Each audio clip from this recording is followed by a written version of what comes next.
Every once in a while, a driver can run off the road, and this should be considered an emergency because of the loss of control you will experience. Unfortunately, I can say I've run off the road before, and it was to avoid a car that had pulled right in front of me, and my ability to slow the car down changed greatly because I was driving on grass. This grass surface meant less traction, so my braking and steering became far less responsive. Therefore, control of the car decreased. Running off the road really has two causes. One is simply distractions like changing the radio, eating, drinking, you spill something, texting, looking at driving directions, etc. All of the things that would cause a driver to take either their hands off the wheel or their eyes off the road, or both. The other cause of drivers running off the road would be an emergency of some type, like something suddenly interrupting or blocking the driver's intended path, or car failure.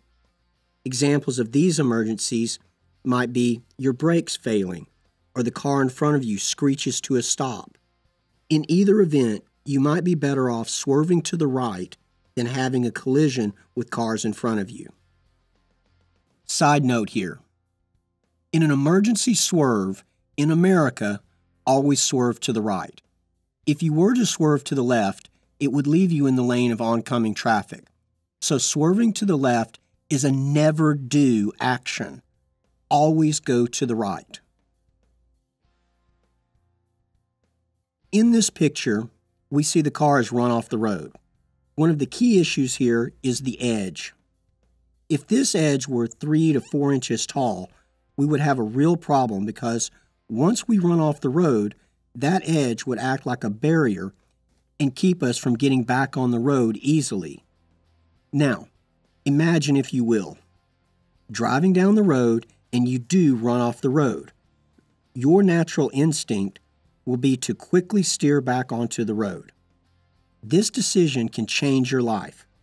What happens is that when your tire runs into that edge, it will block it and can ultimately flip the car end over end.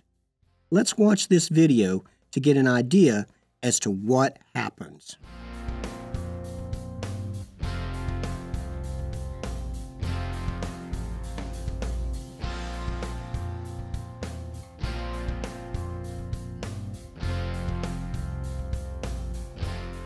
Now, here's the solution. If you run off the road that has an edge, first, do not hit the brakes suddenly and hard. Slowing down should happen by taking your foot off of the accelerator and softly applying the brakes. Secondly, grip the steering wheel firmly and hold it straight.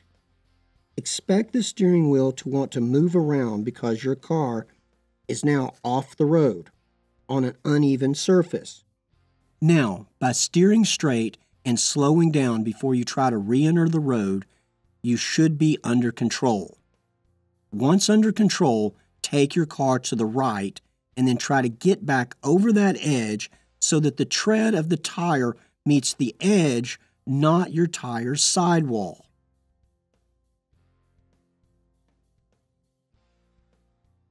The other factor that makes running off the road so dangerous is the loss in traction. Some road surfaces have great traction, so they respond quickly and efficiently to your tires when you're trying to brake, steer, or accelerate. These surfaces would be dry concrete and asphalt, in that order. Lower traction surfaces would be gravel, dirt, or grass, like pictured here. It is this difference that makes running off the road so dangerous, because if only the right side tires run off the road, then the left side tires would be left on a high traction surface, and the right side tires would be on a low traction surface. Therefore, the way each side of the car responds to braking, steering, and acceleration will be different, sort of giving a twisting effect. This twisting will make keeping the car under control harder. Therefore, braking softly and holding the steering wheel firmly are the only ways to combat this situation. Different road surfaces are not the only thing that affect traction. The weather can play a huge role. Whenever weather is affecting the road, slow down and increase your following distance. Just strongly embrace the idea that when it is raining, snowing, or in Texas, icing, slowing down is the best solution if you still decide you must drive somewhere.